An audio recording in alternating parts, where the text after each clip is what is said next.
மேல் தென் மற்றும் கிழக்கு மாகாணங்களின் சில இடங்களில் இன்று காலை வேளையில் மழையோ அல்லது இடியுடன் கூடிய மழையோ பெய்யக்கூடும் என வளிமண்டலவியல் திணைக்களம் எதிர்ப்பு கூறியுள்ளது. மேல் சப்ரகமுவ மத்திய தென் மற்றும் வடமேல் மாகாணங்களின் சில இடங்களில் 75 மில்லிமீட்டருக்கும் அதிகமான ஓரளவு பலத்த மழை பெய்யக்கூடும் என அந்த திணைக்களம் தெரிவித்துள்ளது.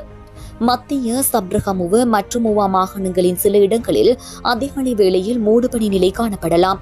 இடியுடன் கூடிய மழையின் போது தற்காலிகமாக வீசக்கூடிய பலத்த காற்று மற்றும் மின்னல் தாக்கங்களினால் ஏற்படக்கூடிய பாதிப்புகளை குறைத்துக் கொள்ள தேவையான முன்னெச்சரிக்கை நடவடிக்கைகளை மேற்கொள்ளுமாறு பொதுமக்கள் அறிவுறுத்தப்பட்டுள்ளனர். இதேவேளை சூரியனின் வடக்கு நோக்கிய நகர்வின் காரணமாக எதிர்வரும் 15ஆம் திகதி வரையில் சூரியன் இலங்கைக்கு நேராக உச்சம் கொடுக்கின்றது. அதற்கமைவாக இன்று நண்பகல் 12:11 அளவில் பேசாலை, மாங்குளம் மற்றும் நெடுங்கணி ஆகிய பிரதேசங்களுக்கு மேலாக சூரியன் உச்சம் கொடுக்கும் என வளிமண்டலவியல் திணைக்களம் தெரிவித்துள்ளது.